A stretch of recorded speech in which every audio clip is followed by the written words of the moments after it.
1,519. 1,519 days.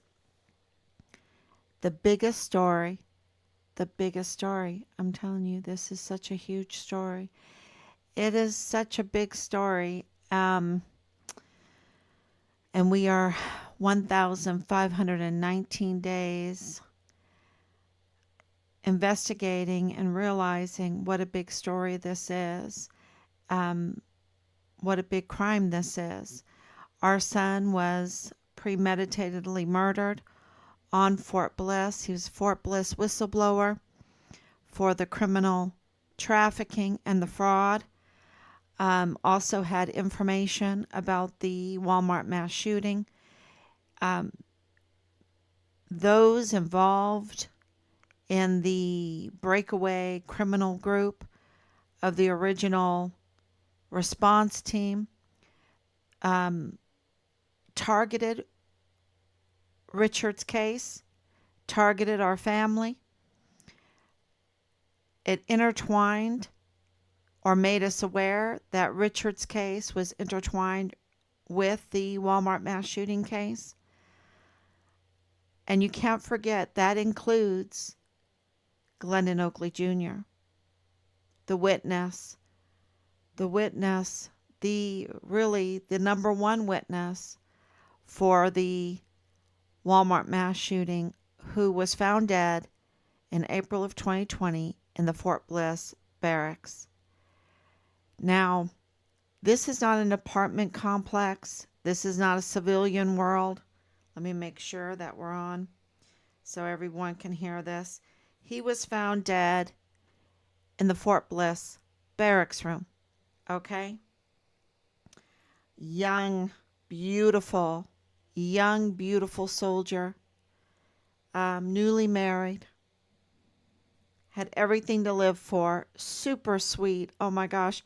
If you watch the August 3rd, 2019, and then the August 4th, 2019 videos of him, you just are, he's just so sweet. He's so authentic. And you could tell a huge difference between those hours, right? And I just put up the August 3rd and watch it several times. What a sweet soldier, and what a hero. And absolutely, not trying to be more than what he is. Not trying to make his part at the Cielo Vista Mall more than what it was. Being absolutely honest. And it's just an amazing video. I can't watch it enough because I just pray all the time that his family gets justice, because with everything happening in the last 4 years, we here in this house are so suspect. Our family, I would say Team Find Richard Halliday, the entire Team Find Richard Halliday, are absolutely suspect about what happened in that barracks on Fort Bliss to Glendon Oakley Jr. And of course, to our son, Richard Halliday, who was, we know, our case broke, right? He was forcibly removed. He was code red murdered. It was an ordered murder. He knew too much, and Richard was faithful to who he was and what his belief, to God, to country, to his oath, to being a soldier. He was not going to go along with the criminal syndicate, with the criminal network that was involved in the criminal trafficking, that was involved in the sexual cult activities. And, even Belen Rocha witnessed to Richard being just an outstanding It's outstanding person. So, and and she's a liar. She's a liar. Uh, it's which that what are you saying? She said that he's outstanding. Everything she said in all her lies, they could never get the narrative of Richard to be anything other. They had nothing on him, you see. Nothing on him. Even if they lied and everything, there was nothing to back up the lie. There was nothing there. And the truth just came spilling out all the time, that he was just a hero, that he was not going to play their game, that he was not going to participate in their Vanity Fair. And we kept on saying, tell us what's going on, and where's the proof, and where's the reports, and where's this, and everything. uh Even the Interpol, the yellow Interpol, it's like, wait a minute, he's a yellow notice. He's a yellow notice, everybody. What does that tell you? That the whole narrative, what they're saying, that he's troubled, is a lie. Um, when you think that he caused his own troubles, no, the troubles came because of the criminal trafficking there on Fort Bliss and into El Paso. The thousands, hundreds of thousands of unaccompanied children that now are mostly dead. That's the trouble. And Richard did not participate with the cover up or with the crime or with anything. He stood against them, and he reported them, and he collected evidence and turned that evidence in. And now it's, the case is broken, that the leadership was involved in this, and they ordered Richard's death, and that he was forcibly removed. The Fort Bliss CID office is involved in this. They are prime suspects in the murder of our son. Richard's platoon leader is prime suspect in the murder of our son. The mother of Richard's platoon leader, and who was giving sexual favors to the CID agent there, convicted criminal. She's a prime suspect, Leilani Hart. She's a prime suspect in the murder of our son. And with Nadal Baim's, all that, oh my gosh, that whole file, connecting them all together. They're so connected. And his connections with the border activity, it would blow your socks off. And him being the father-in-law of Lieutenant Colonel Bugado of the G3 of the 32nd ADCOM, connecting him to the leadership and the criminal activities. Bradford Bugado, Lieutenant Colonel G3, this is Richard's, this is Richard's command. This is not, G3 is like the wedding planner. They know everything. They do the operational orders, right? They do the operational orders. So, is everything going? Because I'm getting a lot of, so with all this information, with all this background information that I give every night, and our, they made us the investigators because they're the criminals, right?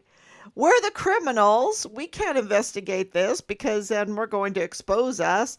So, we're going to take our chances. Hands off. You're the investigator. You're the parents. You don't know what the heck you're doing. And so we'll just put it in your hands. And at the beginning, they even kicked us out, right? They even said, we have no jurisdiction. We can't even give you we won't give you any meetings, nothing. But the people, you understand, the people, because of Instagram, 40,000 shares Instagram, because of the people paying attention to what happened to Vanessa Guillen's case, because the people paying attention and demanding answers, it made them bring Richard back on the roll. And so the people are the government, y'all. The people are the movers and the shakers. And some most of the time we don't even realize that. We, want to respect our leadership. We want them to lead us. We want them to be the movers and shakers. We want them to investigate and make the arrests and to handle the crime and be the law enforcers. But you know what? It's us. It's us. And it was the people paying attention that brought Richard, that force that drove the army, the government, to make the army bring Richard back on the rolls and fake it with us, lie to us, but at least they had to engage with us. And through that engagement, through um, the whole 4 years of the irregularities, you know, I, that's the legal term, right? The irregularities. I say stinky, stinky. It smells like rotten fish. Something isn't right. And, legally, it's better irregularities, circumstantial evidence. And then, of course, the hard evidence, because we did investigate. And through all of that investigation, we found one hard evidence, one breaking news after the next. And now we have breaking news tonight. And that is that, the last, I think it would be like the last month. It might be a little longer than that. Things start kind of just coming together, right? Like it's hard to distinguish everything sometimes. I have to always look at my notes and the calendar, but we have put in so many complaints and notifications and open records requests. Hundreds of them, y'all. Hundreds. You should see our files. You should see our walls around here. We we have put in so much effort to get answers for us, of course, for our family, but for you. But for you, because if it wasn't for you, Richard would never be back on the rolls. We would never be in this place. We would never have gotten the declaration of death. That without your support, we would not be able to ask for accountability, to demand accountability, to drive them. Right now in the last month, we have had to drive them. We've started to really have all the hard evidence in place to drive them to give us accountability. And this is just a huge gift to us. We're very, very grateful. Very grateful for that. Our family is very grateful for that because you see, they put out a campaign to smear Richard. And, they just wanted to trample him. And it didn't make sense to us. And Bob Moore of El Paso Matters, who is absolutely criminal in this. El Paso Matters is criminal in this because they are funded by El Paso Community Foundation, which is criminal in this, which runs West Star Bank, which is criminal in this. Um, so what, and when I say we've investigated, we've investigated. And their narrative, along with FitFam El Paso, which we acquired, right? And they know we've acquired them. They've known, and they're not happy about it. They weren't even nice about it. They didn't say, "Oh, congratulations, you've acquired El Paso Matters." I mean, FitFam El Paso LLC with our names, with our names. Oh, we're going to be so nice about it. No, they weren't too happy. They weren't too happy. But with them, and of course KTSM, who has a deal with FitFam El Paso, um, they wanted a false narrative out there. And you have to remember, KTSM targeted, they all targeted Richard Halliday and our family, right? Richard Halliday's uh, story, Richard Halliday's case, Richard Halliday's investigation, and then our entire family. Um, and when you know who's behind KTSM, who's behind FitFam El Paso, who's behind El Paso Matters, and Bob Moore and El Paso Community Foundation and West Star Bank, then you've fit together a lot of pieces. And we've just, once you know these crimes, right? We cannot be like convicted criminal Leilani Hart and ignore that she has incest in her family. Ignore and not report that a 7-year-old was sexually in her master bedroom. That there was child porn going on all around, right? In her household. That there were illegal weapons purchases in her household. That she was being threatened.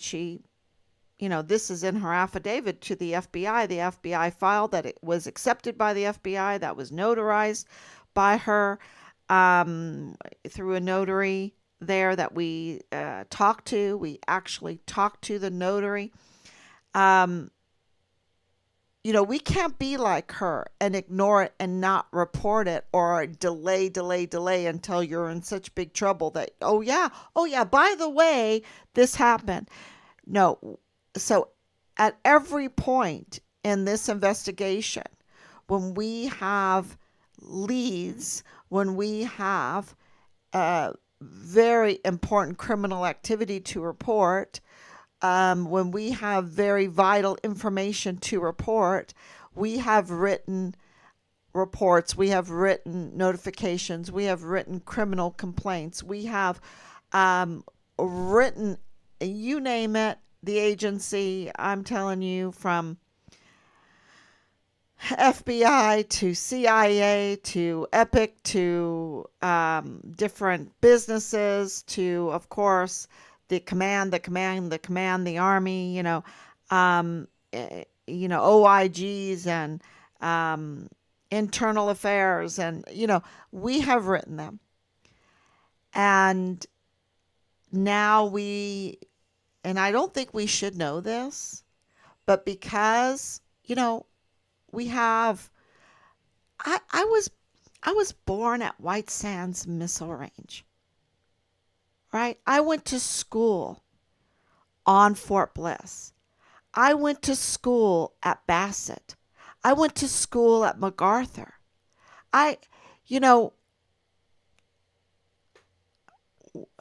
We are not strangers to El Paso and Fort Bliss.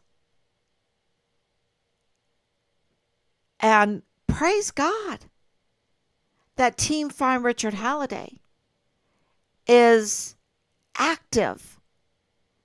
They are active. They are themselves active and ongoing investigators in this because they don't want a criminal syndicate, a criminal network ruling their city, ruling their military, ruling. I mean, that land, the reason why the criminals want it is because it's so valuable. People say, "Oh no, this is just desert. This is just desert. This is just borderland desert." No, no, no. This is an ancient city. Matter of fact, I just got word that they're trying to knock down a major building at UTEP that is absolutely the history of El Paso, of UTEP. And this is what they want to do. They want to knock down things that should not be knocked down, and the things that should be arrested. The criminal activity they want to protect. Right. This is what's going on right now. Is like this narco kind of government, right? Narco kind of government system where you have these impersonators, you have usurpation, usurpers, right? So impersonators, usurpers of the official positions there, or the government official positions there. And this is what has happened.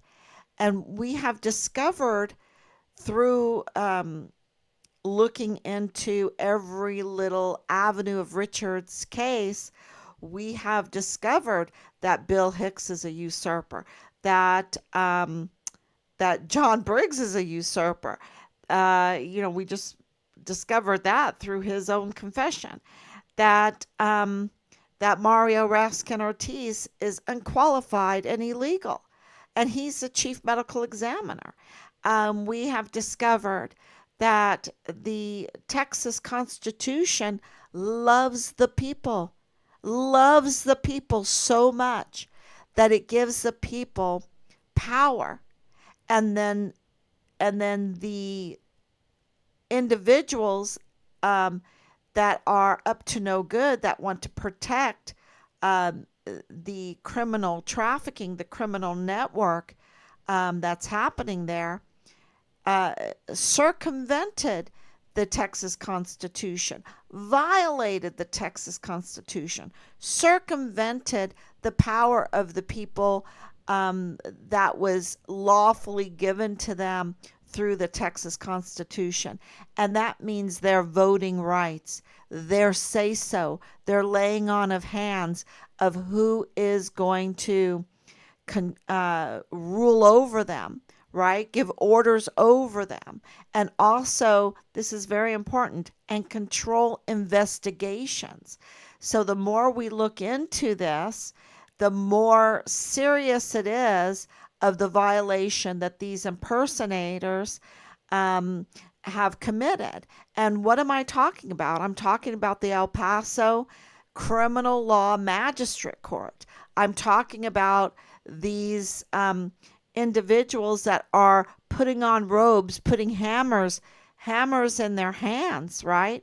And sitting on judges' benches and ruling over the people of El Paso illegally, giving orders over the people illegally, controlling investigations illegally. And what do I mean by that?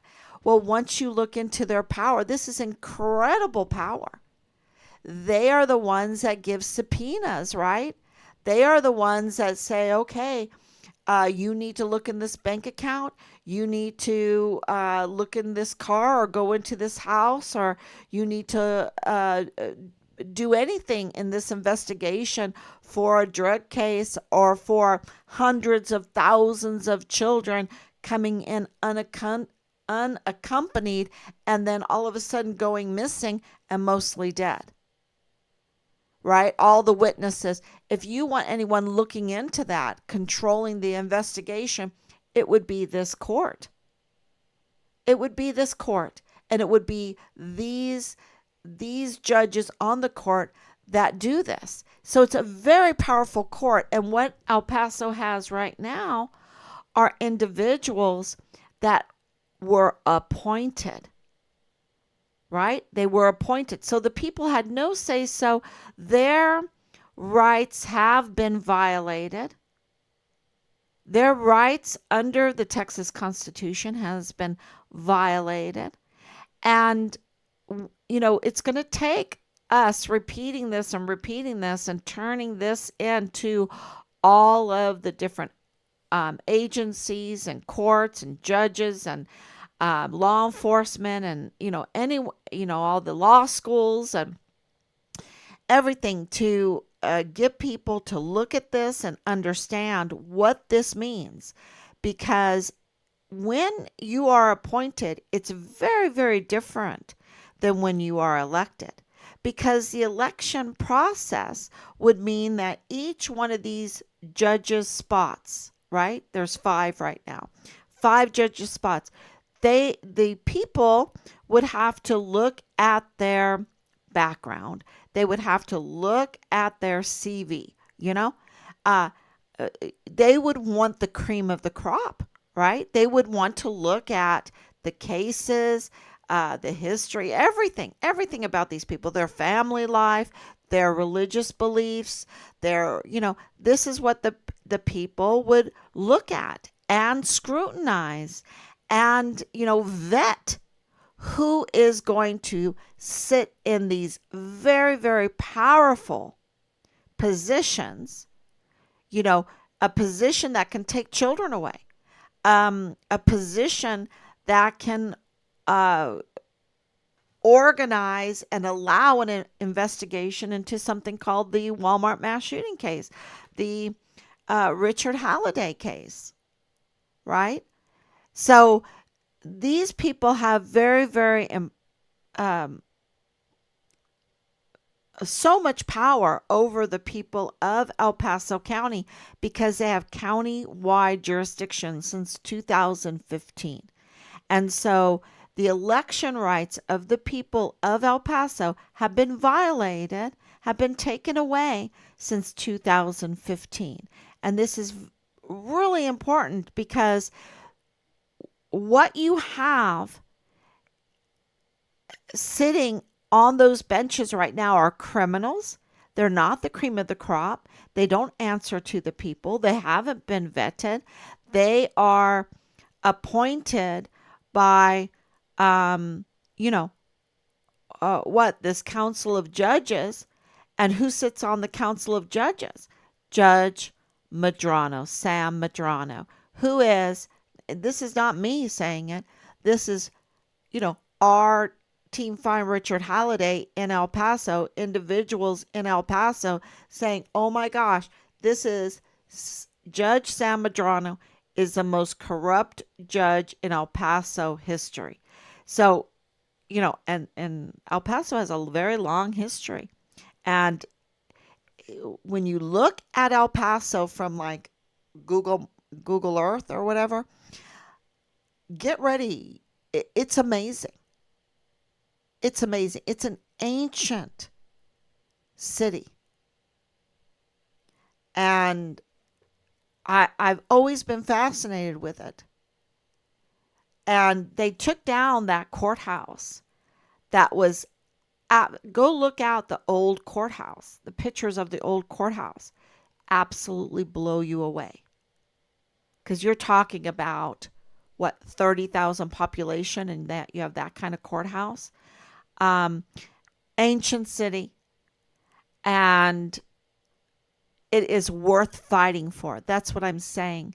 It is worth fighting for and keeping and not giving it over to these rulers, these fake imposters that want to allow, because absolutely they have. You have hundreds of thousands of children that came into El Paso, into Fort Bliss, that horror stories everywhere. And what did these individuals with this much power do? Allow it, and now they're mostly dead. You have all kinds of breaches in security everywhere, causing all kinds of crime, very violent crime. And, you know, with that kind of powerful court, no way you can nip it in the bud. You can nip it in the bud. That power over the investigations, that power over the court cases, county-wide power. If you had the cream of the crop in there, elected cream of the crop in there that had to engage with the public, because that's what the election does. You get to meet the people. You get to shake hands with the people that you are going to be making judgments about their family, about their children, about, a DWI, about any kind of other criminal activity that goes on. They're going to oversee it. And they'll be able to say, wait a minute. What the heck is a K-9 cop doing in a parking lot at midnight making a traffic stop? What the hell? Tell me. Bring him here. Oh, Jesus. Jesus. Oh, you're the cousin of... Oh, did Bliss call you? Get the hell out of here. Leave this soldier alone. Let's hear what the soldier has to say. See, when you have individuals that are elected, they have to engage with the public. They know who's who, right? When they're appointed, they only need their little elite circle. That's it. Then it becomes like a Hunger Games, right? Where everyone's in their little circle, little area. So with all of this and all of our reports, we got breaking news today that DC, and, like I said, anyway, we got confirmation that DC is coming to El Paso. DC's coming to El Paso. This is, hopeful. And no matter what, you can think, oh, you're at 1,519 days. Are you still hopeful? Somewhere, sometime in all of this, the stars in their course fought against Sisera. We already, we received the declaration of death. We received all of this hard evidence lately. You would not believe all the hard evidence coming in since then. The case is broken. We have enough. We have enough to go to court. We have enough. And then what we've been doing is, and we have so much more to do, because we need to, I don't even want to tell you what we need to do. That would be giving the enemy information. But there's so much because of the level of this case. The level of crime in this case. This is a capital murder case. And it is absolutely qualifies for the death penalty for the perpetrators. I pulled up a picture of death penalty rooms. My, you know, I always thought, oh, that's such a sad thing. That's such a horrifying thing. Oh, that's so horrifying. And I try to live my life, think about the good things, the noble things, the beautiful things, the praiseworthy things, things that God has given us, creation, all of that, so that we can stay positive and get through life, not being so tainted by all of this evil, right?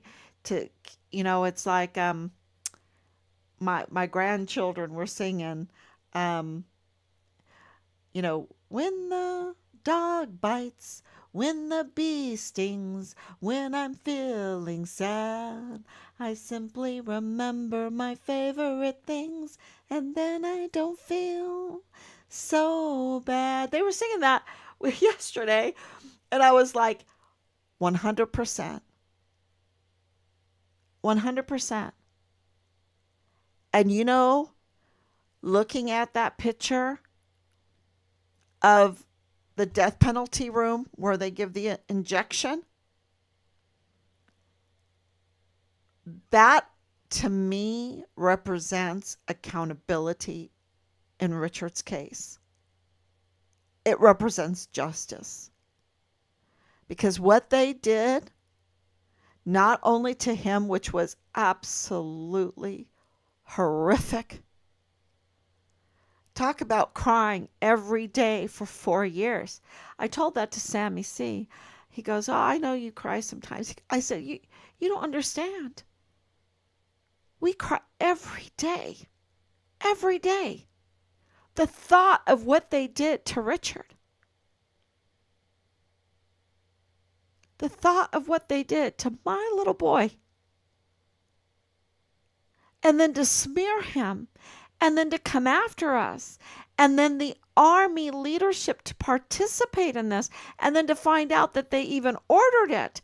And that you're talking about Michael Garrett, 4-star general, sending us a Christmas card when he participated in the murder of our son and the cover-up.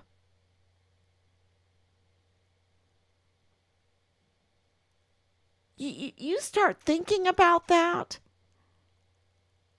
and I tell you, one of those favorite things is justice. Is justice. And so to have a little hope, because when you read through the Texas Constitution, it's so beautiful. I don't know why they don't have special programs and all of that on the Texas Constitution. It's so beautiful, y'all. Talk about a few of my favorite things is the Texas Constitution. Because those judges, they have to be elected. They have to touch the people. They have to touch the people. They have to get to know the people that they judge. They have to know the community, their county. And they have to be accountable to them. And the Texas Constitution says so. It's beautiful. We're not a Hunger Games society. So, thank you, DC, for helping. Absolutely. You know, I'm cautious, but I'm very hopeful. And to hear that and to hear some other things, there's some really good information that came along with that. That the narrative that's in El Paso now is Fort Bliss soldier Richard Halliday, whistleblower who was murdered for reporting on criminal trafficking. That's a victory, y'all. That's a huge victory. That truth um, rose above the campaign of the smear campaign of, yes, my son, right? But it's also our soldier. How many soldiers have they smeared like that? How many service members have they smeared like that to cover up their criminal usurpation or their, and you can't call these generals usurpers because they were given their stars by the Senate Arms Committee. They lied to us about Nadal Baim. A lie so big that it makes Pinocchio's nose look like a little splinter compared to this lie. It's so big. And they gave them stars. The Senate Arms Committee gave them stars. Gave Donna Martin, she was over the Vanessa Guillen, the Greg Morales. They gave her a star. She needs the lethal injection. That's what she needs.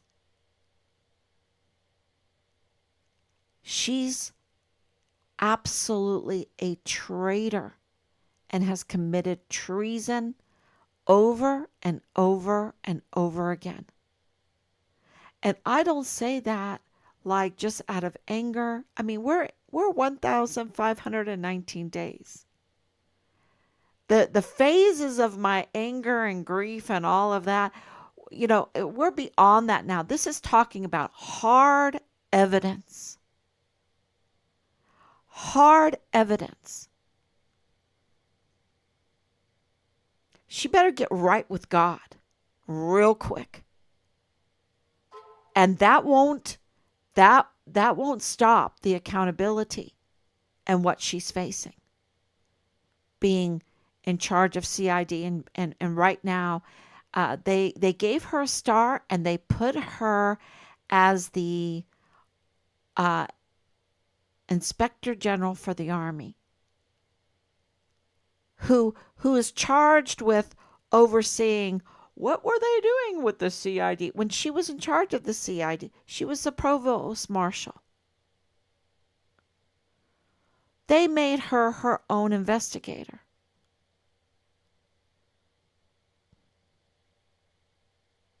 Absolutely criminal. Absolutely criminal. They gave Sean Bernabe a star. He deserves a lethal injection. Now, can I give it to him? No. He needs to be arrested. The hard evidence needs to be shown to the world. The treason that he committed over and over again. And I posted them up, and this was not something like, a revenge or anything like that. No, nope. This is the level of crime that they've committed in Texas, in the United States, in the military. And we just cannot tolerate that kind of national security threat, absolute targeting of the very soldiers and service members and their families that they have an obligation to care for. And they're targeting them and their families. And to order a code red and then to learn that this is fishy and to say nothing and to do nothing or to do something to cover up with more crimes, more lies. And because of that, you have hundreds of thousands of children, mostly dead. That's just one of the consequences to their treason. Just, and it's hundreds of thousands of reasons, right? Hundreds of thousands of consequences to their treason is just this child issue. And I don't want to say just, it's so hard to express the level of crime that this is. It's not just to the soldiers and the service members and their families, and it's not just to the national security of our country, and it's not just to the people of El Paso that got the consequences of all these other crimes. It's not just to the entire United States because of the cost of all of this. The uh, the cost, and it's not just to our international relationships. It's not just to these children. I mean, you see the level of crime, the level of treason that and the consequences that this treason has caused is so egregious, so big. I'm not lying. I'm not lying.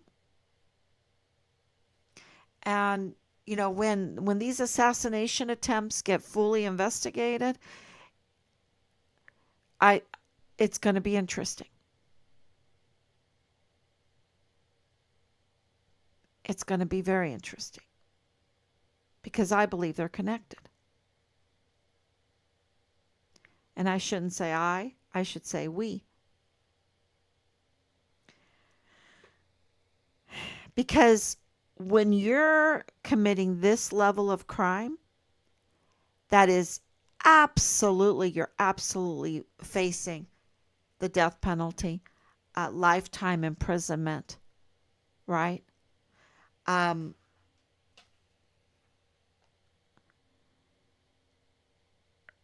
you're going to try to do, if you're that evil and they're that evil, you're going to try to do whatever you can to hide the evidence, right? If you can't hide the evidence, you're going to do whatever you can to be the usurpers and the impersonators, and get the right people in the Senate Arms Committee to appoint those that have no scruples, or are part of the criminal cabal, so that you're just justice is just roadblock. Then there, a land without justice is a land of a criminal syndicate, controlled by a criminal syndicate. That's St. Augustine. So absolutely, they're going to try to keep power at all costs because they don't want the accountability, which is another act of treason, because they want to sell out the entire country and all the consequences to save their own skin. They are the most selfish, self-serving criminals, demons. So self-serving. Yeah. Um, and so let's talk about P. Diddy a little bit, because that's so big in the news. And I just thought of some things with it, some points that I heard that I thought were really good. And of course, it has to do with criminal trafficking. And when I say criminal trafficking, it really is, it's all of it, right? It's all of it. And of course, this happened in California, and he's being called the Epstein, right? Because he has all of these videos, and of course, Richard was turning in these videos. And um, when we got to El Paso, one of the well, we were in all those rallies. We rallied 4 to 6 times a week and everything, and people would come and talk to us, and we would hear what was going on there, and then you get the hard evidence of what's going on there. I mean, even the command sergeant major said they were bringing in the girls during the COVID lockdown for the parties, and it was absolutely for um, a sexual party. Okay, let's just say it. They weren't going to be 6 feet apart the whole time. Okay, wearing masks. Um, Maybe they were wearing masks. I don't know. Whatever. Um, because we got all the word about the doggy mask too, and I mean it's just you hear what's going on, but one of the big things, even with we had that 15-6 because um, the racketeering that we heard about, and we reported that, and there was this bogus 15-6 by Sean Bernabe again, the treason general, um, about the racketeering, charging the soldiers, and there's so many consequences to all this criminal activity. But one of the other things that we heard is all of the filming of all of the sex going on, all the filming of these parties, and um, that was really, um, you know, and the ability to airdrop all of this, um, and so and I had to learn about that because I didn't know anything about that kind of stuff, but absolutely, that's what was going on there. That's what we heard, and um, you know, we had soldier after soldier after soldier telling us about being drunk all the time, right? Being drunk all the time. And then we had the soldier that was on the news, I think it was RT even, that was from El Paso that went to Ukraine to fight, and then he defected to Russia. And I think it was RT. And he was interviewed by RT in Russia, and he was talking about Fort Bliss, and someone alerted us to that, and we watched it, and he corroborated everything that we were being told about what was going on at Fort Bliss. And what does that mean? It means that there is a failure of leadership, that there is a purpose, an intentional an intentional failure of leadership, an intentional breaches of security, intentional national security risks, intentional criminal activity. That's what it has proven. That's what it has proven. And why was that important? Because Richard was there, and he was whistleblowing, and we were being told, "Oh no, no, no, no," or just whatever. Um, and this shows that there was so much criminal activity, so many breaches in security, so many reasons to become a whistleblower.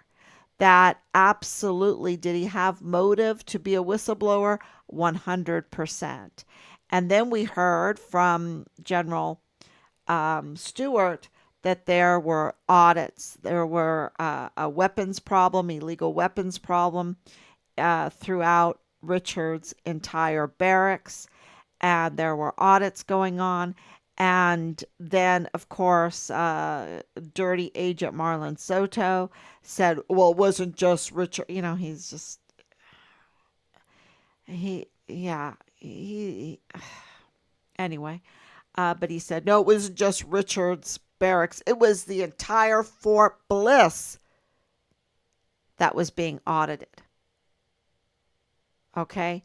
So you've got a command sergeant major admitting that they're bringing the young girls in, and we corroborated that with other, and it's on record, um, that these girls were very young and, wearing their very skimpy little party stuff. But this was a COVID lockdown, okay? That's the big deal about this. Um, so the level of crime on so many fronts on that, because they were kicking soldiers out for using their brain about the whole circumstances surrounding the mandates. That did not make sense, right? So absolutely, now we're finding out, it's all in the news, all this other stuff, that those soldiers that were kicked out were most likely the cream of the crop, because they were absolutely questioning the insanity. And so I hope that they're going to be vindicated, because that was just, they put our service members through hell. We watched it through hell during that time. And then they were schizophrenic about it, because they knew it was a political action. And yeah. So to get back to P. Diddy, he he got arrested. Oh, look, that has been going on for years. It's going on our own military installations that have so much security. It goes on in P. Diddy's home, so much security. And these are high level players, right? High level players. And we're going to find out who they are, I guess, or not. And this is my thinking. This is a very political time. And there's so much evidence that has been collected at P. Diddy's house. And most, you can whatever for the other stuff, but the the important evidence are all the videos, right? All the books, all the payments, all the whatever. And I'm thinking that, and you can tell me if you feel the same way, but I'm thinking that they're panicking, that they arrested him in panic to control the evidence. That's what I'm thinking. After 4 years of doing what we have been doing for our son's case, and so much, like them sanitizing and clearing like LLC businesses, and all kinds of addresses and this and that. You want to? It has taken millions of dollars just to cover up the Code Red murder of Richard, because of them having to clean up um, the connections, right? But they couldn't do it all. It's been there for so many years. They've been doing this for so many years and developing it, because this doesn't happen overnight, this kind of level of criminal trafficking, right? And this is an international case, y'all, just to let you know. The level of crime is huge. And they can't just cover it up with all of, where these tentacle leads. There's so many crossovers, and so many phone numbers, so many addresses. And we've spent hours and hours and hours investigating. And so, you know, the name of the game. That's what I'm saying. They want to know what witnesses to target and to harass and to threat. They want to clean up the books. They want to clean up the videos. That's my opinion. Is they want to control the evidence, and so in order to do that, um, P Diddy got arrested.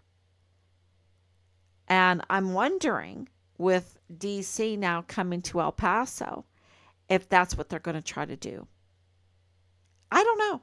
It's just, you know, they're going to, hopefully they'll arrest Lalani, arrest Tavita Nusa. I think Tavita Nusa's not even in the area. I don't know. Maybe he is, but arrest Nadal Baim. And, Nadal Baim he has tentacles. He is somebody. Okay. And Bradford Bugado, and and these are the lower echelon. And are they going to try to control the evidence? The evidence. So I don't know if they can, because we have too much of it, and we've put it out to you. We've put out, already, that the LLCs involve Richard's car, that they also, because they lied to us about Richard's car, they lied to us about Richard's phone, they lied to us about everything. There's just everything that I was reporting, and that was really hard to, you know, let people know, because everything it has been so convoluted, to let people know that we've been so betrayed, that things that we were being told through in our meetings, and then I was reporting. They wanted me to report. It was like a frame job too, to get a fake narrative out there, and to have to always adjust and always try to figure out who's the liars. So many are the liars. When Kamala Harris was saying, can you imagine what it's going to look like if they want to deport illegals from the country? And I was like, can you imagine what it's going to look like when they finally start arresting all the people involved in the Code Red murder of Richard Halliday? That's what I was. It's a lot. It's a lot. And this is serious crimes. So this whole P. Diddy thing, and the way because they had to do it. It just seems odd that they're doing it right now, because I think they're very unsure of November, what's happening in November, and then they have till then January, right? They have till, well, the end of December. So we're, at the 21st of September right now. Very, we're coming a very important time of the year, but yeah, so we have these few months, and I'm just thinking, is that why they arrested him now? And would they have ever arrested him if we weren't in this election cycle? I mean, if you don't love election cycles, uh, then you need to really think about this election cycle. This is like such a gift from God, because if we didn't have election cycles, I don't think that this would be happening. To have that kind of scrutiny, to have that kind of exposure, only can happen through election cycles. And so, I've been told for many years, we were Ron Paul supporters, and, a lot of that libertarian kind of economic libertarian, Mises Institute, the Mises School of Economics, and all of that, that group, they would be like, oh, it's not even worth voting. It's not even worth getting involved in the election because they're, both so bad and everything like that. Um, my position is now is we need to have the beauty is not so much the election, the beauty is the election cycle. All the scrutiny, all the exposure, all the investigation, all the narrative, these, even though they're a lot of them are false narratives, but working through them, working through the media, exposing the media for their fake uh, narratives and their fake fact checks and stuff like this. It is the just going through the election cycle is so important, and we need that with the El Pasoans need that with their judges in the El Paso Criminal Law Magistrate Court. They need that. They absolutely need an election cycle, and the Texas Constitution demands it. So, you know, they have to do it. And if they don't, it's criminal. It's illicit. It's illegal. So, what they have in there right now, the district clerk's office better not take one order, one document, not issue any kind of do any kind of arraignments, nothing, because that would make them also part of the criminal activity. So I think that is huge news. And did I have any other news? Um, there's tons. There's tons, but I'd be here all night. Um, just say a prayer. Think about the good things, right? Think about um, beautiful, praiseworthy things. Think about the beautiful structures in El Paso. And you know why I like that? Because in order to build some of the structures, of course you can look to the cathedrals, you can look to St. Patrick's, you can look to St. Clement's, you can look to the student assembly hall, you can look to there's a hotel, there's tons of amazing, amazing structures there. What does it take for people that, you have 20,000, 40,000 inhabitants, maybe something else happened before that. I don't know. But you still have to have a certain spirit, because to me, the new, some of these new structures are so shallow in spirit. And you look at and there's some amazing things going on. I saw the whole rebuilding of the Frauenkirche in Dresden, and the spirit that went into building that, the amount of people that donated their time and their talent, older people, older wood carvers and plasterers, and is just amazing. People that know how to do organs, and it's just was amazing to see it. I've been there several times, and it made you cry because it was the spirit was so happy, so productive, and they built. And if you haven't seen it, go online and look at Frauenkirche and Dresden, Germany, and it's a dome. It's magnificent. And to go in there and to have a church service in there, and it's just amazing. Oh, really, to hear choirs, to hear concerts. They use it for all the people all the time, and it's just wonderful. So to have that, eh, whoever built those, to put all of their talent and love and this good spirit into these buildings, um, is what makes the structure, so wonderful. And it's not just the building itself, it's all the inside, right? All of the art inside, all of the talent inside. Um, and so I love it. And El Paso has, oh, look, you go to St. Clement's, it's the most beautiful stained glass windows. I mean, that's not easy to do. Um, and to appreciate that is, to me, very, really important.